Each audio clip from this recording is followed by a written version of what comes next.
જામનગરમાં સનાતન સંત સમાજના નેજા હેઠળ હિન્દુ સમાજના વિવિધ સંગઠનો દ્વારા વિરોધ નોંધાવવામાં આવ્યો હતો। દિલ્હીમાં સંસદ ભવનમાં મકરદ્વાર પર સાંસદ પપ્પુ યાદવ સહિતના નેતાઓ દ્વારા કરવામાં આવેલા કૃત્યને લઈને સંત સમાજ અને હિન્દુ ધાર્મિક સંસ્થાઓએ ભારે રોષ વ્યક્ત કર્યો। કલેક્ટર કચેરીએ પહોંચીને રાષ્ટ્રપતિને સંબોધિત આવેદનપત્ર સુપ્રત કરી સંબંધિત સાંસદો સામે કડક કાર્યવાહી કરવાની માંગ ઉઠી છે।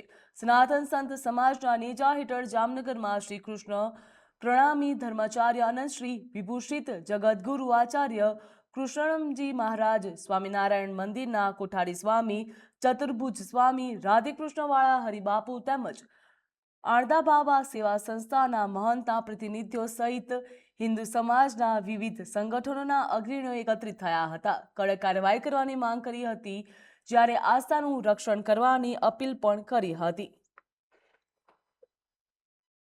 સંસદના મકરદ્વારની આગે કેટલાક સાંસદોએ સાધુ સંતોનો વેશ ધારણ કરીને દેશની સંસ્કૃતિને, સંત સમાજને, ધર્મને, સનાતન ધર્મને નુકસાન પહોંચાડવાનું કુકૃત્ય કર્યું છે।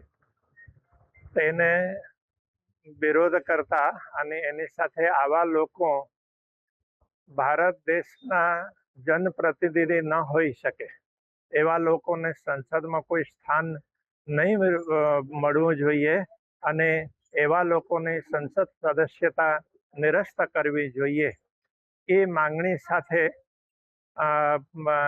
અમે લોકો આજે અહીં એકત્રિત થયા છીએ અને કલેક્ટરશ્રીના માધ્યમથી રાષ્ટ્રપતિજીને અમે આવેદન પહોંચાડવા માટે અહીં આજે ઉપસ્થિત થયા।